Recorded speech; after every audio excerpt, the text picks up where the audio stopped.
So I am working in therapy guided always by the process.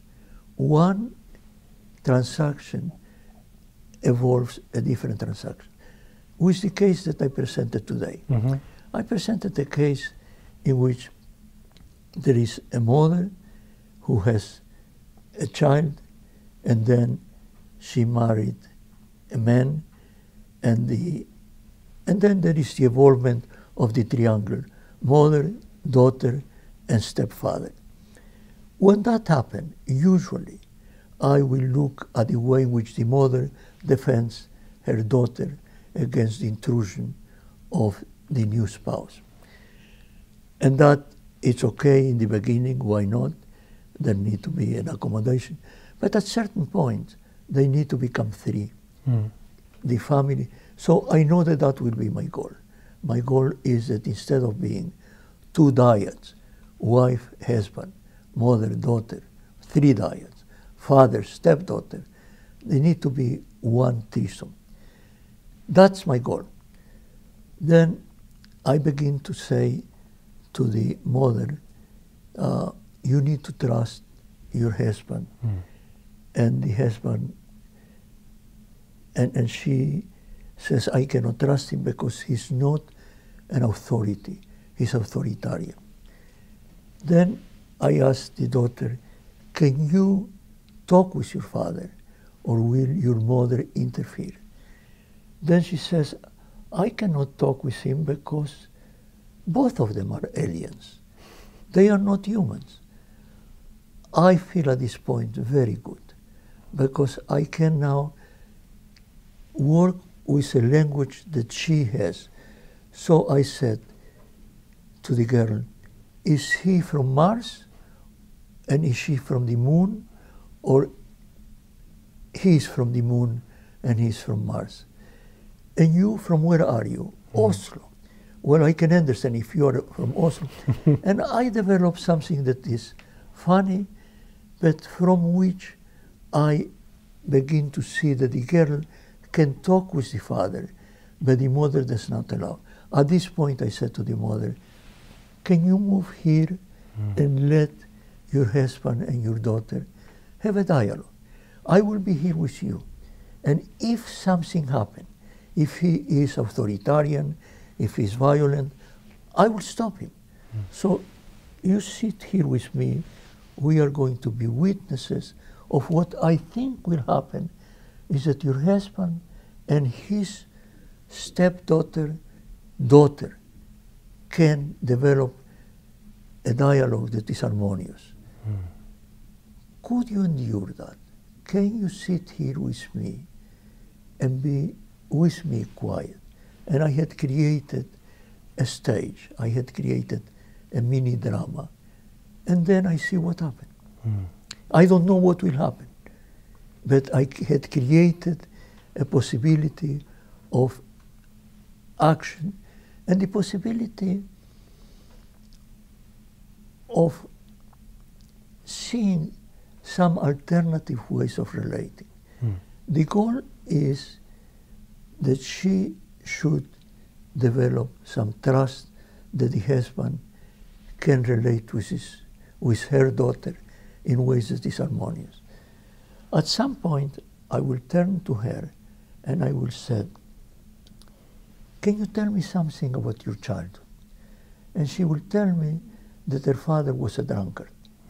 And she will tell me that her father would hit her mother when he was drunk. And when she was 2 years old, the father hit the mother was unconscious, she was 2 years old, and she needed to defend her mother. At this point, I move to, my heart goes for her. And I said, who helped you? And she says, nobody helped me. What could you do for your mother? Nothing.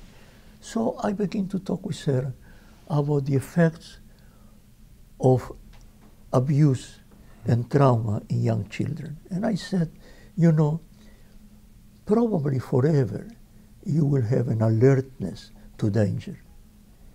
And you see in your husband a dangerous father at the point in which I see him as a perfectly comfortable.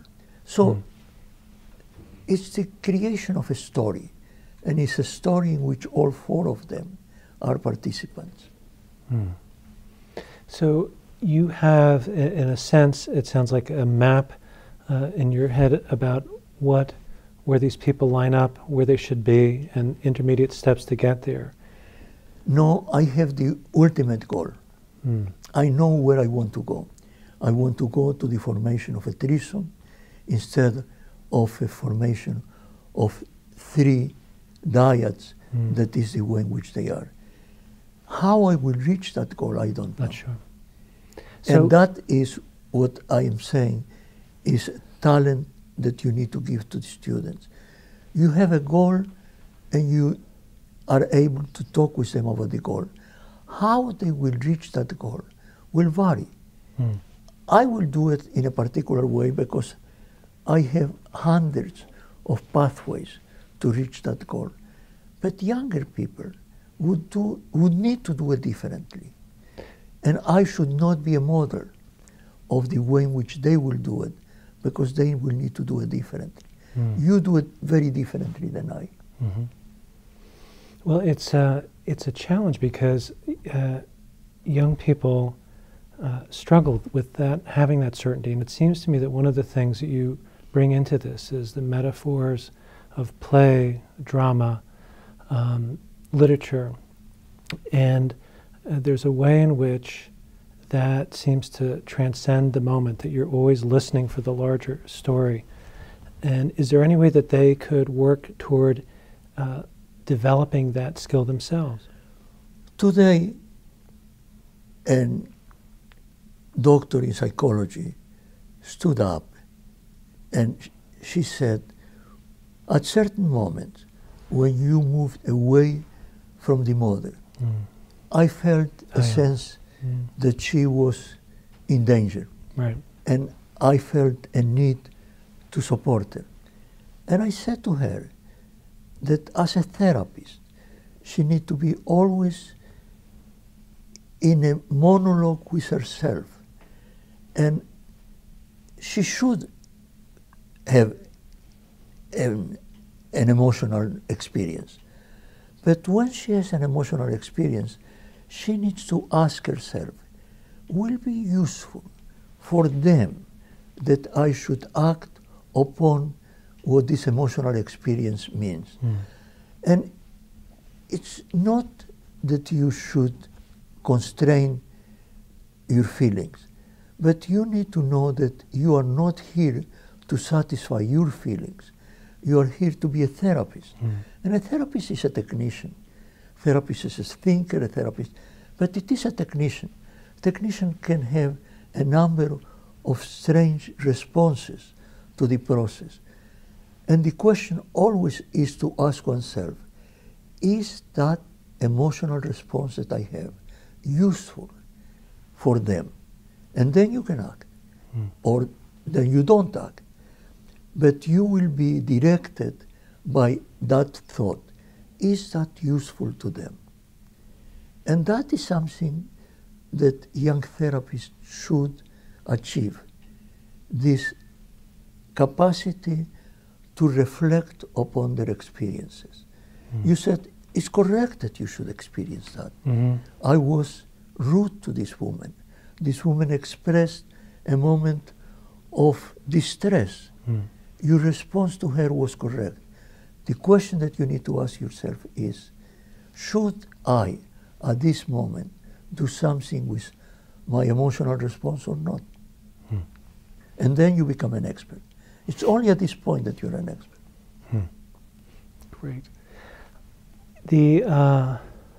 So where does love enter into all this? What? Love. Where does love enter into this? Do you factor that as part of your thinking? Love is a word that covers many, many, many things. It's a syndrome. It's not one particular action. Today, when I talk about, can you help him? When I talk about, if Jimmy is acting like that, and you know that what you are doing is something that is producing that action,